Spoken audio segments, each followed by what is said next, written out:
سے کہنے لگے اگر تیری جگہ حضور ہوتے تو پھر تیرا کیا خیال ہے معاذ اللہ؟ تو حضرت خبیب کہنے لگے تم ابھی بھی نہیں سمجھے؟ ٹھیک ہے میں مکے میں اکیلا ہوں، سارے لوگ مدینے میں ہیں، پر میں پچھتا نہیں رہا، میں تو فخر کر رہا ہوں۔ میں فخر کر رہا ہوں اس لیے کہ چوری کر کے جان نہیں دے رہا، مدینے والے کی عزت پہ جان دے رہا ہوں۔ میں فخر کر رہا ہوں۔ فرمایا سن، تو کہتا ہے تیری جگہ حضور ہوتے اور تم انہیں یہاں معاذ اللہ پھانسی پہ لٹکاتے۔ فرمایا سن، میں تو یہ بھی پسند نہیں کرتا کہ میں گھر میں بیٹھا ہوں اور میرے نبی کو ہلکا سا کانٹا بھی چبھ جائے۔ ہمارا اپنے نبی سے محبت کا رشتہ ہے، ایک کانٹا بھی حضور کے قدم مبارک میں چبھے ہمیں برداشت۔ مجمع ان کا تھا، نعرے لگ رہے تھے، ہم نے مسلمان پکڑ لیا، لیکن حضرت خبیب نے اکیلے، اللہ کرے آپ کو میری بات کی سمجھ آئے، اللہ کرے آپ کو سمجھ آئے، اکیلے جب پھانسی کے تختے کے قریب نعرہ لگایا نا کہ میں تو کانٹا بھی نہیں چبھنے دوں گا اپنے نبی کو، اب سارے ہار گئے۔ اب اس ایک جملے نے نا ان کو شکست خوردہ کر دیا، اب بول کچھ نہیں سکتے تھے، گردنیں جھک گئیں، اور جب سناٹا چھایا تو ابو سفیان ساتھ والے سے کہنے لگا باقی ساری باتیں اپنی جگہ پر ہیں، پر اصحاب محمد سے پیار تو بڑا ہی کرتے ہیں نا۔ اور وہ کچا رنگ للاری والا جیڑا چڑھ دا تے لیندا رہندا، اے عشق تیرے دا رنگ محمد چڑھ جائے پھر نہیں لیندا۔ کہا یار پیار تو یہ کرتے ہیں نا، اس میں کوئی شک والی بات؟ اس پیار سے کافر ڈرتا ہے۔ نبی پاک کے ساتھ جذباتی وابستگی، حضور کے ساتھ غلاموں کا جذباتی رشتہ، اور نبی پاک صلی اللہ تعالی علیہ وسلم کی آمد پر تشکر کے جذبات۔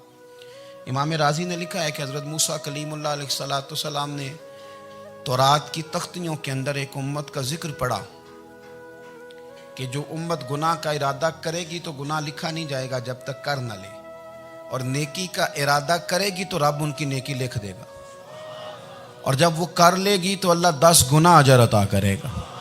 اور وہ ایسی امت ہوگی کہ جن کے چہرے قیامت کے دن نور کی طرح چمکیں گے، اور وہ امت ہوگی جن کی اللہ تعالیٰ زمین ساری پاک فرما دے گا، جہاں نماز پڑھیں گے نماز ہو جائے گی۔ یہ تذکرے پڑھ کے تو حضرت موسیٰ کلیم عرض کرنے لگے اللہ یہ امت میری بنا دے، تو رب کریم نے فرمایا کہ موسیٰ نہیں، یہ تو میرے محبوب کی امت ہے، فرمایا یہ تو میرے نبی پاک کی امت، حضور کی امت۔ اللہ اکبر۔ حضرت موسیٰ معمولی آدمی نہیں، وہ جلیل القدر پیغمبر ہیں جن کا قرآن کے ہر سپارے میں تذکرہ ہے، کہیں واضح طور پہ کہیں اشارتاً، ہر پارے میں۔ اور حضرت موسیٰ اللہ کے وہ نبی ہیں جو رب سے ڈائریکٹ باتیں کریں کوہ طور۔ کہا اے موسیٰ یہ امت تو میرے نبی کی ہے، تو حضرت موسیٰ علیہ السلام عرض کرتے ہیں، امام رازی نے لکھا ہے، کہتے ہیں اے اللہ پھر مجھے اپنی نبی کی امت میں شامل کر۔ او یار ہمیں لوگ کہتے ہیں میلاد نہ مناؤ، جس امت میں آنے کے لیے حضرت موسیٰ نے دعا مانگی، جس محبوب کی غلامی کے لیے، ہمیں تو دعا بھی کوئی نہیں مانگنی پڑی، اللہ نے فضل سے ہی مدینے والے کا غلام بنا دیا۔ تو ہم حضور کے تذکرے نہ کریں، ہم تشکر نہ کریں، ہم نبی پاک صلی اللہ تعالی وسلم کی نعت نہ پڑھیں، ہم حضور کے آنے پر جشن کا اظہار نہ کریں، ہر وہ جائز طریقہ جس سے اظہار خوشی ہو سکے وہ میلاد پہ کرنا چاہیے، اور اس کے لیے اسباب بنانے چاہیے۔ امت کا ایک جذباتی انداز ہونا چاہیے نبی پاک کے ساتھ، ایک وارفتگی، ایک ذوق، ایک طبیعت کے اندر وجدان۔ نعرہ مطلب اس طرح نہ ہو کہ بس چل رہا ہے کام، میں نہیں ہوں قائل، میں کہتا ہوں پہلے تو کوئی لگائے نا، اور پھر نعرہ جب لگتا تھا نا تو مسلمانوں کے یہاں نعرہ لگتا تھا تو بڑے بڑے لوگ کانپ جاتے تھے۔ صوفیاء نے لکھا ہے کہ حضرت عمر نے جب کلمہ پڑھا نا تو 39 بندے کلمہ پڑھتے تھے، تو نبی پاک نے رات کو دعا مانگی، اے اللہ عمر کو مسلمان کر کے اسلام کو عزت دے۔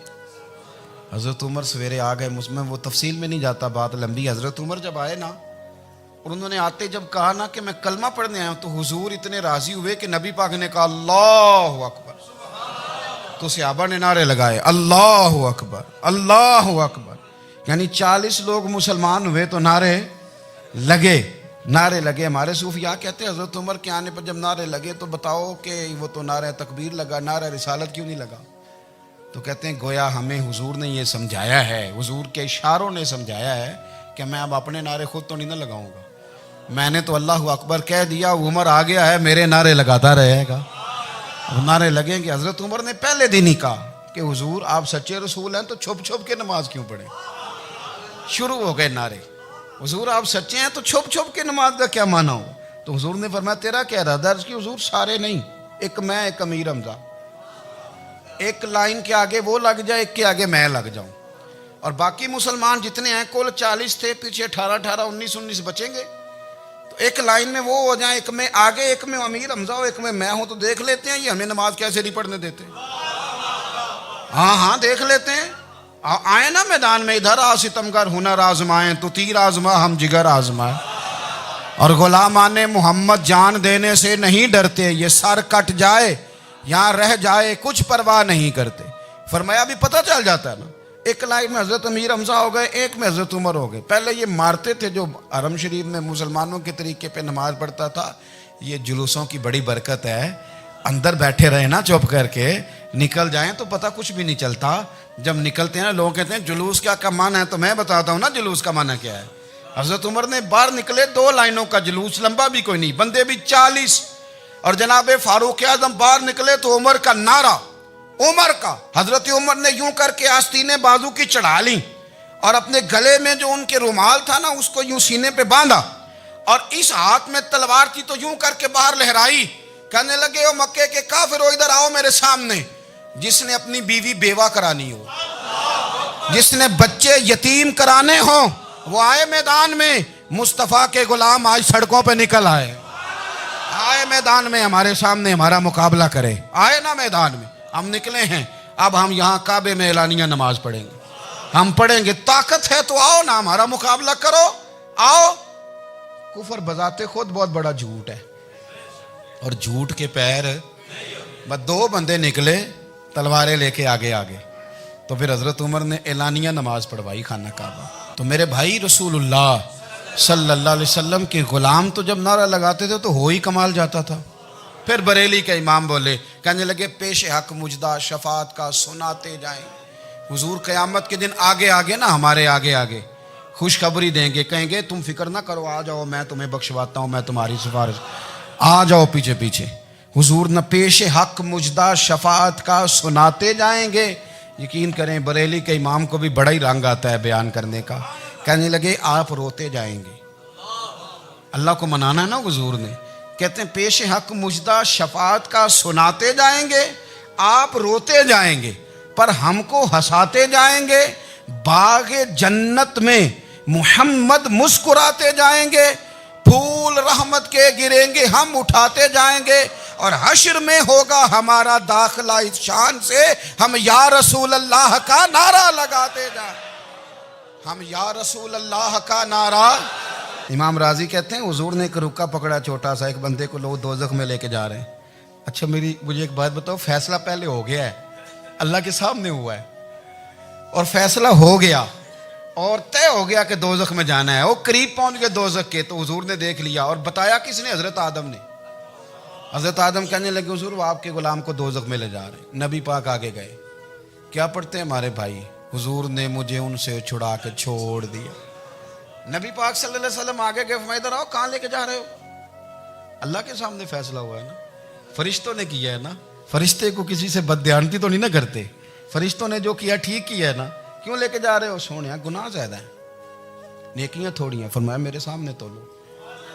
کسی فرشتے نے نہیں کہا کہ سونے ہم معاذ اللہ ہم کو بے ایمان ہے، ہماری کوئی اس سے زد چل ساڈا کو بننا سان جائے دے نال، بھائی میرا مطلب ہے صحیح تولا ہے، فیصلہ ہے، فرمایا دوبارہ تولو۔ گویا رب بھی فرماتا ہے جیسے میرا محبوب کہتا ہے ویسے ہی کر، کوئی نہیں دوبارہ تول لو، کوئی حرج نہیں، تولو نہ دوبارہ۔ فرشتے دوبارہ آئیں گے، انہوں نے دوبارہ تولا، ایک پلڑے میں نیکیاں ایک پلڑے میں گناہ۔ اب وہ گناہ پھر زیادہ نکلے تو نبی پاک نے نا جیب سے اتنا سا روکا نکالا، روکے کا بھی کوئی وزن ہوتا ہے، وہ حضور نے نیکیوں کے پلڑے میں رکھ دیا، نیکیاں بڑھ گئیں، فرشتے بھی چپ کر گئے، چلو بھائی جنت میں۔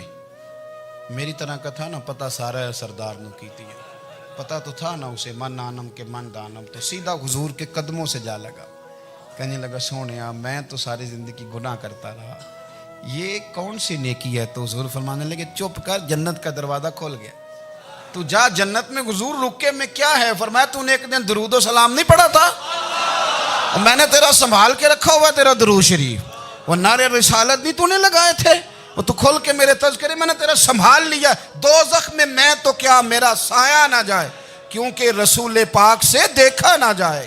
میرے رسول پاک سر. اور میری بات سنو, میں بھی آپ کو کھانا نہیں کھلاتا, لنگر میرے سنگی کھلاتے ہیں, میرے دوست آپ کو کھانا پیش کرتے ہیں. ہر جگہ آپ جاتے ہیں تو وہاں کچھ لوگوں کی ڈیوٹی ہوتی ہے. لیکن ترمذی شریف سیاستہ کی حدیث ہے, حضرت انس نے پوچھا تھا حضور قیامت میں کہاں ملیں گے؟ فرمایا حوض کوثر پہ. حضور وہاں